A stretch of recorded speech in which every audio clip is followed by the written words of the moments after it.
Welcome back, Morning Grinders, to the Morning Grind. Dean here with you. I was going to say, we always talk about Stevie's on layaway. Stevie's doing his NASCAR content. Stevie is actually going to be back here later this week. He'll be taking over, I believe, on Thursday, and he'll be focusing on Major League Baseball. Opening day is on Thursday. That'll be good times for sure. I should mention on the YouTube channel, the YouTube stream, we're going to be having the Grinders Live on Friday. On Friday, I'm not sure if we have a Thursday one, to be honest, but on Friday, myself, Grant Neefer and Derek Carty will be talking baseball as well, too. Of course, baseball opening season is the 2-gamer on Thursday, and then the season fully opens, at least for the most part. I want to say at least 11 games or so on that Friday. We do have free crunch time on Thursday. I've been alerted in my ear by our alert Devin. Devin, his coffee is what kind of like it keeps him on the ball here. Devin D-Train, our producer, is telling me in my ear that we have crunch time for free, which I imagine will be Cheese is Good and Kevin Roth, Chief Meteorologist. I don't know. That sounds about right to me. It'll be good times for sure. You guys want to check that out, get some free premium. That said, we're talking golf today. We're recording this on a Tuesday morning. It'll be out in the afternoon. Going to bring in our usual suspect, TJ Laessig, top 15 ranked PGA player here at RotoGrinders. TJL5124 if you want to get all technical as far as the handle. TJ, I've rambled. Hello. Good morning. Good morning. Good to be back. Had an interesting tournament last weekend and shifting gears now as we have pretty much do a total 180 on the field strength that we're looking at for this coming weekend. Let's not totally shift gears. Let's talk about last week. I know yourself and Tambo, you guys did the show on Monday, and that's on YouTube as well, too. And I was watching some of that before the show. And I don't know, a lot of people feels like they don't want to talk about what happened last week, but it's good for the process. You check out the results TV, and I know you guys took a look ahead as far as this week as well too. But takeaways, because I was talking to you pre-show, and I was talking to Devin pre-show, and I was like, hey man, I got 6 of 6 through. I thought that's the goal. You get 6 of 6 through. You're guaranteed cash money, and I did it 4 out of 16 lineups, and overall I lost American dollars. Didn't work out for me, and you were telling me that's because the course got really hard as the week progressed, I suppose. Absolutely. Yeah, it was. So we were talking last week about how we were playing the same course back to back, and they were going to be making some changes to the courses, making it more difficult. But I was a little bit skeptical about how much more difficult they really could make it. And turns out they can make it a heck of a lot more difficult. And yeah, we saw guys that made the cut, and then on the weekend are shooting 6, 7, 8 over par each day. And so the value of getting that 6 of 6 through just isn't the same as a typical week where guys are usually shooting under par, getting those points for birdie. So really just difficult setup. The greens were running lightning fast. The rough was really thick. So it was definitely a different experience to watch those guys struggling out there on the weekends when the previous weeks they were just firing birdies left and right like it was nothing. Yeah. Did Max Homa, did he troll us again on Twitter? I think he just missed the cut again, right? He did. So I played him again. He's also in the field this coming weekend. And, I mean, he was playing well. He literally – the reason he missed the cut is there were 2 par 5s where he was around the green in 2, which is great, exactly what you want. And then he ends up taking a 7. So his around the green game, I guess, is just where he can really fall apart. So, and then he bogeyed 18 to officially miss the cut. I think that's 2 tournaments in a row where he missed the cut right on the number. Very, very frustrating. Hopefully this is the week for Max coming up. I'm pulling for him. You're going back to him, right? Well, spoiler alert. We'll talk about him soon enough. Yeah, he's definitely in consideration. And did he tweet about it? Did he taunt the DFS world again, or not so much? I don't think he taunted it in the same way. I think it was more of I'm right there. My game's close. I'm playing well. So it seems like he's in positive spirits. But, yeah, it was a little more focused on, maybe he's a little frustrated, but he feels like he's right on the cusp of breaking out. And DeChambeau he dropped a 10 spot, which is I didn't see it, but I saw like the shot chart, which was kind of wild. Yeah, I'm sure you follow these accounts. I assume on Twitter. There's like the birdie account that RG has, and there's like the oh god, what's the reverse of that? Bogey. Yeah, I think it's the bogey RG account. Bogeys. Yep. Yeah, and like I saw the bogey account, and like normally it says like bogey, double bogey, whatever. And this one said 10, and it didn't note to call it. It called it an other. He had an other. He had a 10. Yes. What happened there? He went all tin cup, I suppose, right? Really did. He really did. So he drove it. I think it was on one of the par fives. It was on one of the par fives. He drove it to the left into like the woods a little bit and into the water. So he had to take a penalty stroke there. And then so he's in the rough on the left and like behind some trees, has a blind shot towards the green. I think it was like 240 away. And to me, this is just him being a little stubborn. Like he tries to go for it and hits it out of bounds. And when you hit it out of bounds, you have to hit the same shot again from the same spot. And so then he tried to go for it again, hit it out of bounds again. And then the third time, he literally almost did it for a third time in a row, but it stayed in play. And then, he takes a 10. So, I mean, to me, he's got to learn to just take his medicine there, chip it out, get away with your double bogey and not a 10. That's killer. And how does that affect? I saw people talking about this. I think it was this shot they're talking about. How does that affect your playing partners? Does that derail them? Does that hold them up? Yeah. Does that kind of throw off their game? Yeah, I think it took him 26 minutes to play that hole. He called over the rules officials 2 different times. So, I mean, they actually just started playing out the hole while Bryson was doing his thing. And it might have had more of an impact on the guys behind them. They were just sitting on the tee forever, probably wondering what the heck was going on because they couldn't hit their tee shots. So I'm sure it's a little bit frustrating to be stuck in a group with a guy that's taking 26 minutes to play a single hole. Yeah, I would assume that would throw off your rhythm to some extent. Is Jon Rahm a big cheater? Jon Rahm is not a big cheater. I think that rule was a little bit ridiculous. I mean, the ball barely moves. The only reason we could see it move is that you have a high-definition camera zoomed in on the ball. I mean, I've heard other people in the industry talk about it, but that probably happens many times throughout the weekend in a tournament where the rough is as thick as that. So Jon Rahm is not a cheater. That was an amazing shot. Yeah. I don't think it should have been a penalty. And they were saying somebody else had a similar shot the previous days, or did the similar thing the previous day. Who was it? Finau. I think it was Finau. Yep. Yeah, Finau. And I just remember years ago, didn't somebody call in like watching golf? This might be before you. I have no idea. I just remember this in my head for some reason.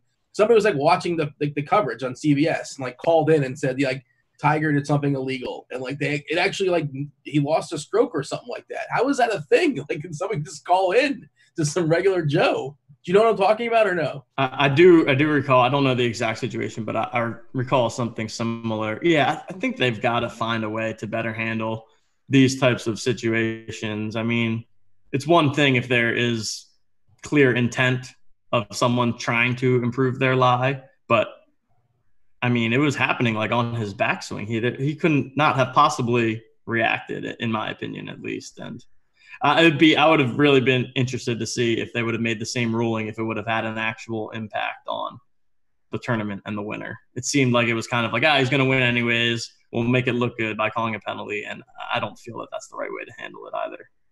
I believe, I think Noto and Cards both had this in their sportsbook picks as far as Rahm, if I'm not mistaken, for an outright winner last week. The favorite this week is Dustin Johnson. Finau is at 14-1. Brooks Koepka is 14-1 as well. Is he injured? I feel like he's got a back or somebody was talking about it. Was he on the ESPN scroll they were talking about he might have been hurt? Was his back or something like that? Because now I'm concerned. I'm scared. Yeah, there's been something going around. I think it's a knee that they've been talking about. Yeah.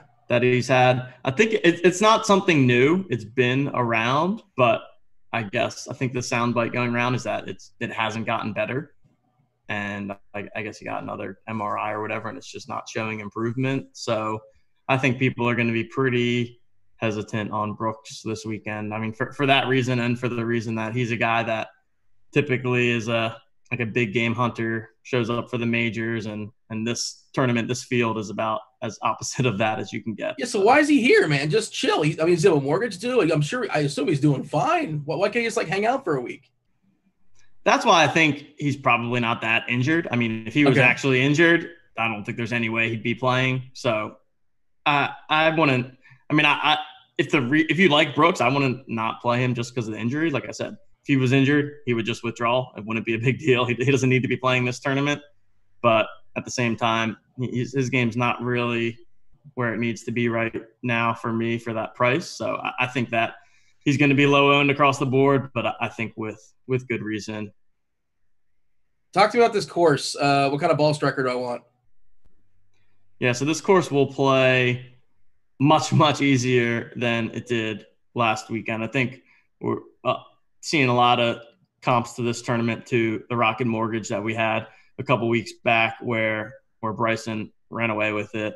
And yeah, we're just looking for guys that the fairways are pretty wide open. So if your guys can bomb it off the tee, that's an advantage there. The greens are easy to hit. I think like 75% greens in regulation, something around there seems to be the average. So when that happens, it really comes down to who can put it to 6 feet and make the putt and make the birdie. So it's going to be a birdie fest. It's going to be low scoring. You're going to need to get 6 of 6 through to make the cut this weekend because guys are going to be going low. There's going to be a lot of DraftKings points being scored. And yeah, I mean, I'm looking at the typical guys that I like to look at, the ball strikers. I'm also looking a little bit more than I typically would at like birdie or better rates and DraftKings scoring rates just to get those guys that can get those points because I think there's going to be a lot of birdies and eagles to be had on this course. Are we looking at stars and scrubs? Are we looking kind of like a bunch of mid-tier guys? What's the general build, or is there kind of a fork in the road? It's an interesting one. So it's different from the Rocket Mortgage in that we had the weak field, but we had Bryson, who was like the clear stud and was in good form and checking all the boxes. So it was very easy to plug him in and then build around him. I don't feel the same way about Dustin Johnson this week. I think that he's a fine play, but I mean, he shot 280s last weekend, which you can kind of you don't need to put too much stock into that. I mean, the course was playing really difficult, like we said, and he won his last time out. But I just don't feel that Dustin is in the same category as Bryson. So I'm looking at more of like a balanced type of build. I think that there's a lot of guys in the 8K range that seem like solid plays and that are going to be pretty popular and pretty good plays. And then, I mean, when you get below like 7K, it's a pretty tough scene. There's a lot of golfers that you're going to be uncomfortable putting into your lineups. Exactly. You're checking your program. Like, are we sure this guy's an official golfer? Yeah, and that's the interesting thing as far as the salaries too. And I'm sure you guys talk about this. You and Tambo talk about this. There's like some sticker shock on a lot of these players. Glover is 9.4, and what was he, 7 and change last week? English was another guy I think was fairly cheap. Redmond was a notorious cheap guy. He's 8.7K. Norlander was another guy who was a cheap. He was 8.6K. Basically, everybody's just got a big price hike because a lot of the big boys are not playing, and you just got to get over that, I suppose.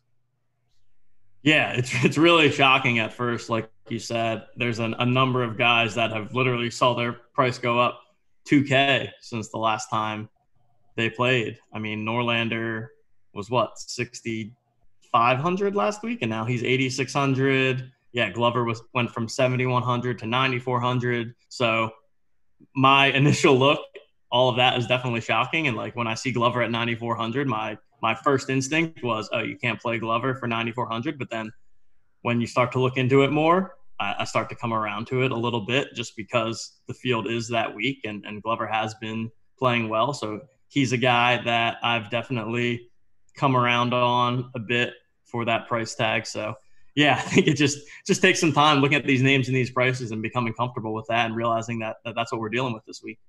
Yeah, Wolf's another guy, 9.7K for Wolf. He was another guy that was been cheap for a while too. But I remember him. He's like my last man in, just kind of make everything else work. It's just kind of weird. It's a totally different dynamic, totally different build. As far as, you got all the money in the world, salary is not a thing. Who is your favorite big spend? It didn't sound like you're big on Johnson.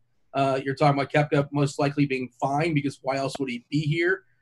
Fleetwood, Casey, Watson, your favorite big spend? Yeah, the top range is interesting. So Tommy Fleetwood is back for the first time. So he would typically be my favorite in this field. But given that we haven't seen him yet, I think that there's a chance that he's just kind of treating this tournament as more of a warm up. So I've kind of come off of him a bit. I've been looking more at Paul Casey at 10-1. I think he's a pretty good combination of a golfer that fits this course, and also it has a I guess relatively reasonable price tag at 10-1. I'm not sure if you were following him at all last weekend, but he missed the cut because he took an 8 on a par 3. I did not see that. Yeah, he like put it in the bunker and then went from like the bunker to the water and then back into the water. It was all around the green stuff. So if it weren't for that one, and he missed the cut on the number, I think. So if it weren't for that one hole, he would have been competing on the weekend and could have had a good shot at a top 20, top 10 finish. And I think if Paul Casey finished top 10 last weekend, he'd be getting a lot more buzz than he is. So, and again, he's a guy where he's losing strokes on and around the greens. And this is a course that is not going to penalize that as much as last weekend. So if he can make some putts, I think he has the potential to do well this week. Can you explain something to me? Because I wasn't aware this happened mid-tournament, but I guess after round 3, and maybe they were doing it in previous rounds too, I saw people talking about it on Twitter, and then I saw it play out, in the 4th round.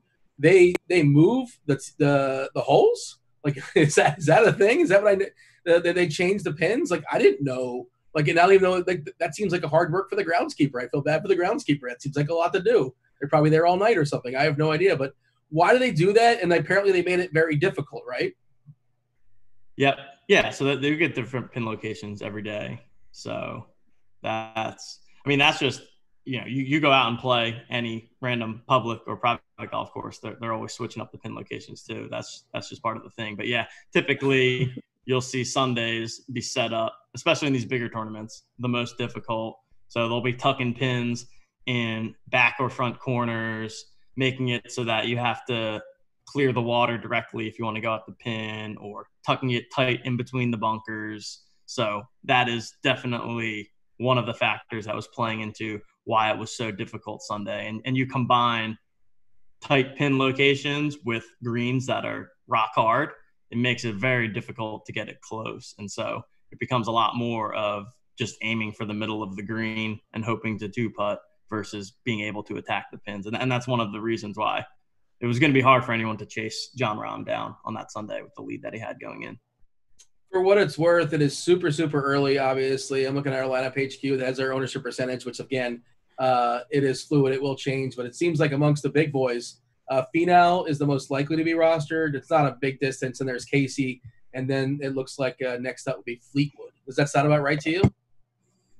Yeah, that sounds right. Finau with the strong showing, well, for the most part last weekend, and then blew up on Sunday, which seems to be something that Tony Finau just does for whatever reason. He can't get it done on Sunday. But yeah, I always like Tony Finau. He's a guy that is a good ball striker, just a good solid golfer overall. Having him be like the guy in your lineup is a little bit difficult to swallow, just because, again, he struggles to get that win. But at the same time, that is what it is with this field. And I also think I talked last week about how I thought that one of the elite golfers in the field was going to win. And that's what did end up happening. And I feel the complete opposite about this week. And I feel like almost anyone in this field can win this tournament. And I feel like the past couple of weeks, you've had to have the winner in your lineup to win a GPP. And I'm not so sure that is going to be the case this week, because I think that anyone can win. I think that someone who ends up being very low owned could end up winning. And so basically, I guess what I'm trying to say is that, if you're rostering a Finau or a Paul Casey, you don't need them to win, right? Another guy in your lineup can potentially win this tournament. Whereas last weekend, it was like, okay, these are probably the 2 or 3 guys in my lineup that can realistically win this thing. No one else has a chance of actually winning. I'm not sure if you've dug into the Vegas odds stuff just yet, but maybe are you teasing the potential of a couple darts you find kind of interesting? Yeah, I think it's a good. I mean, I think I think it's a good week to bet some longer odds for sure. I'll probably tout our boy Max Homa. I think that I'll keep going back to the well with him. I think I saw him at like 90. I think he actually came down from like 90 to 70. 60 to 1 right now in DK for what Oh it's worth. wow! So So he really whoever started touted him, coming down. somebody I pounced think on I it. saw him at like 90 to start, but Oh, wow. I mean, us was still. Eric Van Rooyen is someone who's been getting buzz too. He's probably come down to like 30 now, but I think he started at like 45 or 50. He's 45 to 1 right now, so he hasn't 45. moved just Okay, yet. yeah, I think that's another like longer shot. Him and Redmond. So yeah, whereas last week I think I said that I didn't really want to recommend betting anyone that was over 30 to 1. I think I would probably give the opposite advice this week and say that I wouldn't want to bet, Finau at 12 to 1 or 14 to 1 or whatever he is. I'd rather take the longer odds in this tournament, because when it becomes the birdie fest, again, it's just like who's going to get hot with the putter and make all these birdies. It's not as like heavy of a task to beat that difficult course last weekend where the top golfers really do rise to the top. In the premium stuff, a lot of guys give their sportsbook perspective takes as well. And I know Noto talked about he had the winner in Rahm, and I was reading his article today. He had the winner in Rahm, and he had on, I believe, for a top 10 finish. I don't know how much of this stuff you delve into, but do you think that's interesting, like the bet from not just a win perspective, but also like a top 5 or a top 10? Is that something that interests you, or you rather just kind of just go for the winner and that's that? No, I think that's interesting too. And I think I think you can bring different golfers into play. Like, I think when you're betting outrights, there are certain golfers that have it in them to actually win, and others that you're like, oh yeah, I can definitely see this guy getting top 10 or top 5, but like, is he really going to win? So I think that is definitely another way to go. And like, that's where, maybe like some of the higher guys, like a Paul Casey, top 10, top 5 type bet. Obviously the odds are going to be pretty short, but I like his chances of getting a top 10 finish. I'm not so sure I love his chances of winning, at least at his like 25 to 1 or whatever he is. Yeah, Casey specifically 18 to 1 to win, 4.5 to 1 top 5, oh, goodness. 2 to 1 all these odds have 10. been bet down since I was looking. Yeah, you got to pounce, man. Jeez. If you like something, you really do. You really do. Speaking to the strength of this field or lack thereof, Lucas Glover is actually the 6th highest favorite at 25 to 1. He's 9.4K in DK. He's one of those guys we were talking about as far as sticker shock. It's like, wow, this guy's got a big price hike. But, I mean, he's also, I believe he's tagged here in Lineup HQ, and people are saying, like, it looks like he's got a pretty healthy tag as far as his ownership percentage as well. So, hey, you got to spend your money somewhere, I guess is the philosophy. Glover is distinctly better in this field as opposed to previous fields. How do we feel about Glover? Yeah, I like Glover. Like I said, the sticker shock was a lot for me to digest at first, but I've come around to him. I think that he's a very solid play. I think he finished T38 last week. Prior to that, he had 4 top 25 finishes in a row. He's a guy that is a great ball striker. I think he's actually, over the last 24 rounds, first in ball striking in this field. He does pretty well from a birdies perspective. So he's a guy that can go out there, make you some birdies, get you those points from a DraftKings perspective. He's not as much of an eagle maker, but that's not too worried. I think he'll make enough birdies to do well from a scoring perspective. He's my favorite guy in the 9K range. I also like the 8K range a good bit. I like Doc Redman for sure. He had a tough week last weekend, but I think that the easier course will suit his game better. He's a guy that continues to strike the ball well prior to the Memorial. And yeah, he lost 6 strokes putting last week at the Memorial. So can really tip his bad performance towards that. But prior to that, been gaining strokes, tee to green, gaining strokes on approach every single round. He's another guy where his struggles are typically around the greens, which shouldn't be penalized too much on this easier course. I like EVR, Eric Van Rooyen, as mentioned before. I think he'll be a good play. Sam Burns is a guy that can hit the ball really well off of the tee and scores a lot of points from a DK scoring perspective. So he's a guy of interest in. Henrik Norlander's been playing really, really well. I was surprised to see him put up such a good showing last week, ending up with a sixth place finish in the Memorial. But he seems to be doing it a lot with the putter. And as you know, that's not really the guys that I'm looking for. So I think I'm going to keep fading in hopes that he's regressing, but also can't blame anyone from playing him. He's been on fire lately. Yeah, just betting on him to regress to the mean as opposed to just trying to chase his optimal game. So I'm curious, like there's some weird names out here, and you mentioned Redmond, and I'm kind of looking at the ownership stuff again too, and he's projected to be highly owned. I know you play mainly one lineup and you put it in everything, right? But if you can kind of sort of put on your GPP brain, if you will, I know you've done this on previous shows. Is there certain guys like that just shouldn't be 25-30% owned, like a Redmond? Like is that a red flag? Like you don't have to have Redmond or a guy like Harry English. I'm seeing Sam Burns. You mentioned he looks like he's going to be fairly popular as well. Is it a good week if you're mass multi-entering? You think to embrace variance, because that's kind of what I'm getting from you. Absolutely. Yeah. I think that all of these plays come with risk because long term, they're just, they're all not that good of golfers. Yes, they may be the better golfers relative to this field, but they don't come with the safety of a John Rahm at 9,300 last weekend, where he's just a different caliber of golfer. Now you're paying $9K for Harris English. So I think it's a great week where if you don't feel good about any of these guys that are projected to be 20-30% owned, that to fade them and look in a different direction. Now, that said, you're not going to be super comfortable with many of the pivots, but I think I'm taking a look at the ownership projections right now.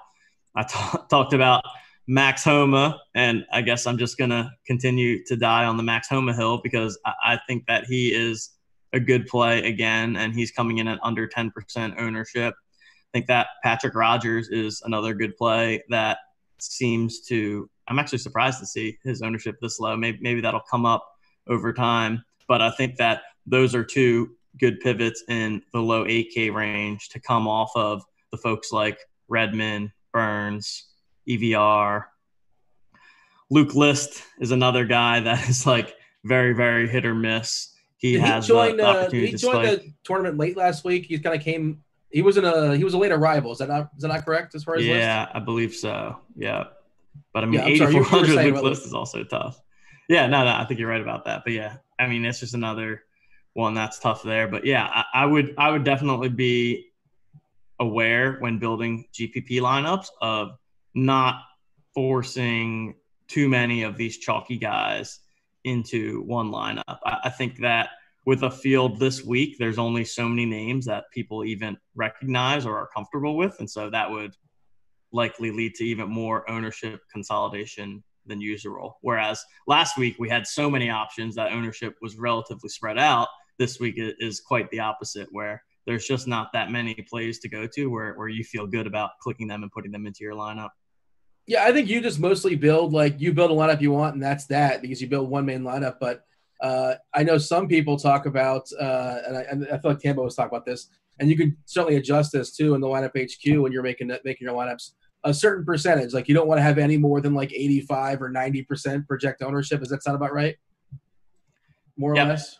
Yeah, I think a lot of people use that rule of thumb where you basically look at the total ownership projection of your lineup. So that's definitely one thing that you can look at. I think another is just making sure that it's not a lineup that has a chance of being duplicated. I don't think that's been happening a ton in PGA this year. I think that things have been spread out enough. But like if you're going to go in and just put, Redmond and English and Burns and EVR all into one lineup, like there's, you have to have basically have to have all six of your guys be the optimal play in order for that to be the winner. So if you're going to start your lineup with two or three chalky guys, I would just make sure that you finish it off with at least one or two that are, 5% type guys just to balance that out and give yourself a unique build compared to the rest of the field. All right. What about the 7K area? This is where it gets murky. I think it's already been murky to some degree, but it gets murkier, I suppose. But who are we looking at as far as the 7K range? Yeah, so when we're looking at value this week, I think we're looking for a different type of golfer than we were looking for last week. So last week, I think it was really about safety and just finding guys that can get through the cut and can grind and, just give you that 40th place finish. So you saw like the guys like a Jim Furyk, Steve Stricker type guys that are just grinding it out and making the cut. This week, when we're looking at cheaper guys, I would look much more for upside and for guys that can get hot and make a lot of birdies. So looking for guys that are good off the tee, I think is one thing. So in terms of upside, like a Johnny Vegas at 7,900, he's certainly a risky play, but he's really great off the tee and tends to score pretty well from a DraftKings perspective. So if he's able to stick some approaches close and make some putts, I think that he can score pretty well. Let's see. I like down at 7,400, I think Charlie Hoffman is an interesting one. He had a pretty nice showing in his last time out at the workday, finishing 7th, gained a lot of his strokes putting, but was also gaining strokes tee to green and on approach. He rates out pretty well in this field and comes in at 5th in DraftKings scoring, which, again, that's something that I'm definitely looking at for the lower price guys this week. Scott Stallings popped for me a bit. He's been having some decent showings and is another guy that can score. And then down, going lower, 7,100 Taylor Gooch and 7,000 Chase Seifert. I think that they're both good plays that have had some reasonable showings recently. The last time we saw Seifert out there, he was on our TVs on a Sunday on his way to a 4th place finish, and he also has pretty solid stats across the board. And then Taylor Gooch, another guy, pretty solid stats across the board, decent on approach, pretty good putter, and pretty good DraftKings score. So those are some of the guys that stick out to me. I got an observation. This Cameron Tringle, that's a name I remember from a previous tournament, maybe a week or two ago. Yeah. And to be clear, I mean, people haven't caught on. I'm not a golf expert of any sort. The questions I'm asking, I don't pretend to be. Just asking questions, trying to learn and get as much information out of you as possible. Tringale? Cameron. Tringale. Cameron. It's definitely Cameron. So we're 100% on that. We're going with Cameron. He was like basically this price a couple weeks ago. My observation is this, is like, he's one of these dudes that I recognize the name, and I think he was a cheapie at the time, and he did not get a significant price bump like a lot of other guys. So maybe he's interesting because he's 7.2K and he was 7.2K in like much better fields, or maybe I'm just way wrong. You tell me. No, that is correct. So he's been hovering right around this price tag, even in the much stronger fields. He was actually a guy that I wrote up in a previous tournament as a value play. But at the same time, he's not really a guy with a ton of upside and not a guy that is going to score a lot from a DraftKings perspective. And so to me, he's more of a guy where I like him as a value play in a tough field because he's a grinder and, generally speaking, a cut maker.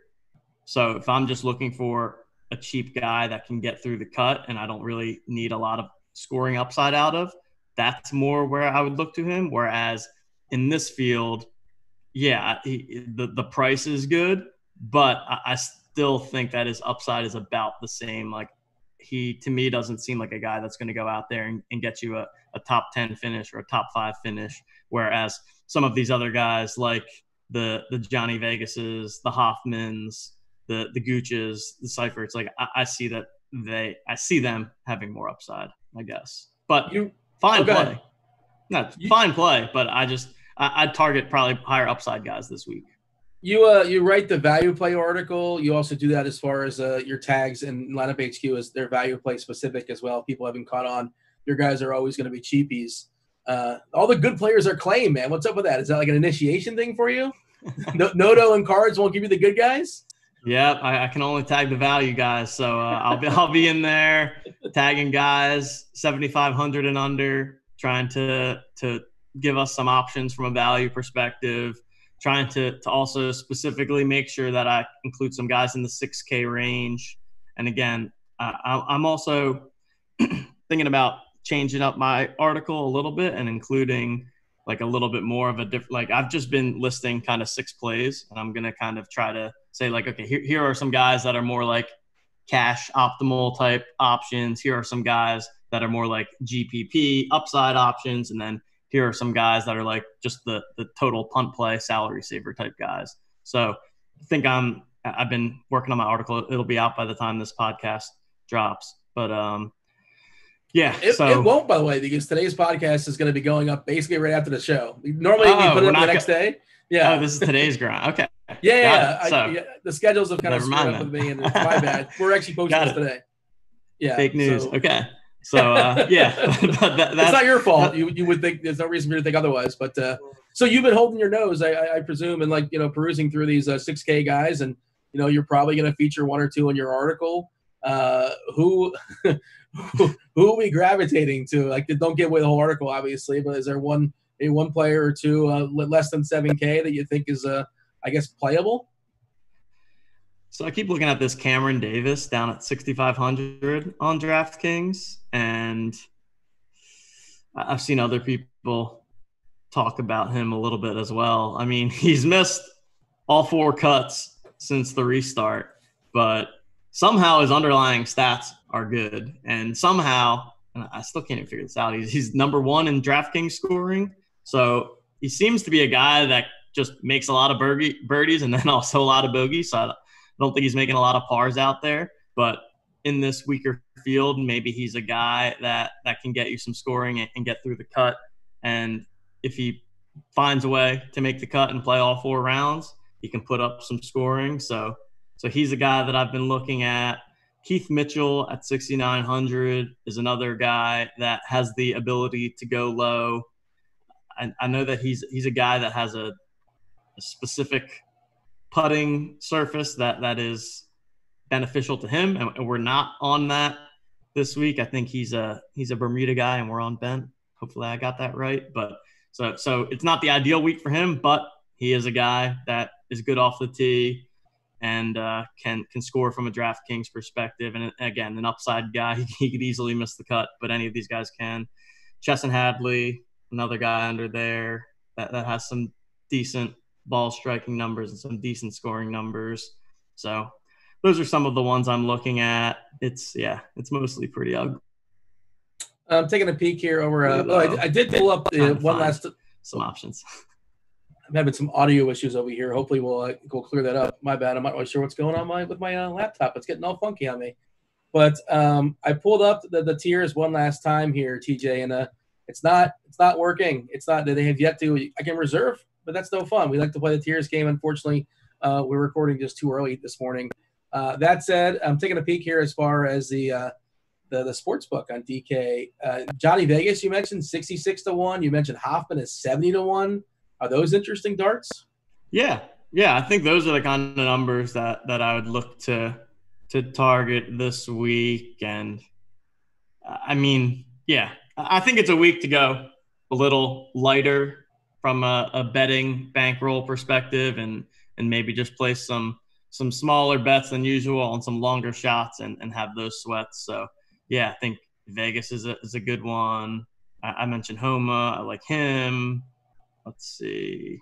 Yeah, Hoffman, another guy that can get it done. Keith Mitchell is probably a long shot guy that can also potentially get a win. I think he's won before. So those are the kinds of guys I would look to target this week. I just think that at the top of the board, the value is just not quite there for this week. I'm scrolling. I can't even find Keith Mitchell unless I missed him. I don't know. Is he crazy cheap on DK? How much is Keith Mitchell? He might be like a 150-1 type guy. He's 6,900.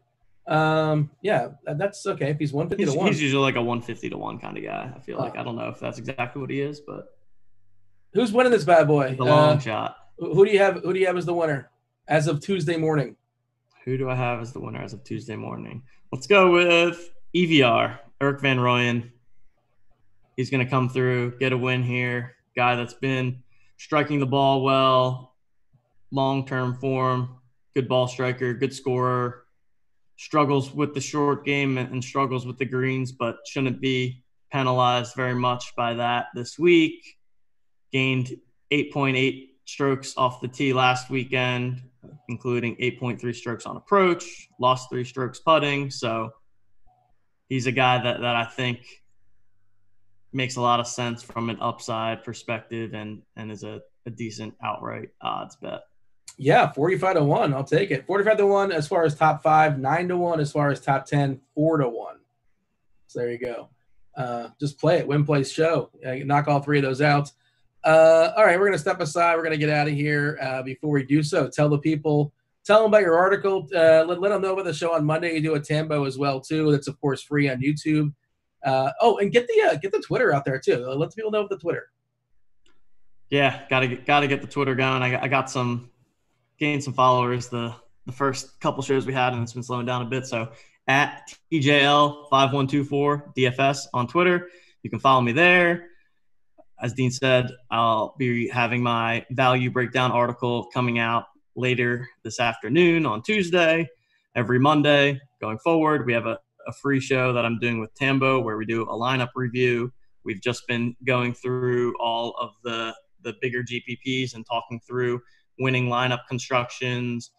We're talking offline about some changes to that format as well, or just looking to mix it up a bit for you guys, I think, on a week-to-week basis so that we're not just giving you the same thing over and over.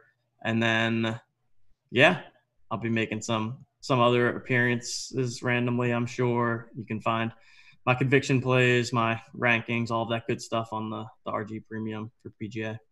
Yeah, lots of good stuff for premium, and so it's not just yet, but of course, lineup HQ, the projections, the consensus value rankings, all the stuff that I look at, the expert rankings, Notorious's core plays, Cards' GPP breakdown, and like you said, your aforementioned value breakdown. Tambo does, Tambo sometimes does the videos for Showdown. I think Cards does it as well too. Lots of good stuff here as far as the premium at RotoGrinders. That said, TJ, thank you. This was fun. I don't know. Stevie's coming back, so I don't know if we're doing this again anytime soon, but I much appreciate you joining me. And if the situation arises, we'll definitely do it again down the road for sure. And thank you for waking up. Well, you were probably up already, but we scheduled this really late. And thank you for being flexible. I much appreciate that. That said, that was TJ Laessig. This was golf. I was Dean. It was also the morning grind. We're out of here.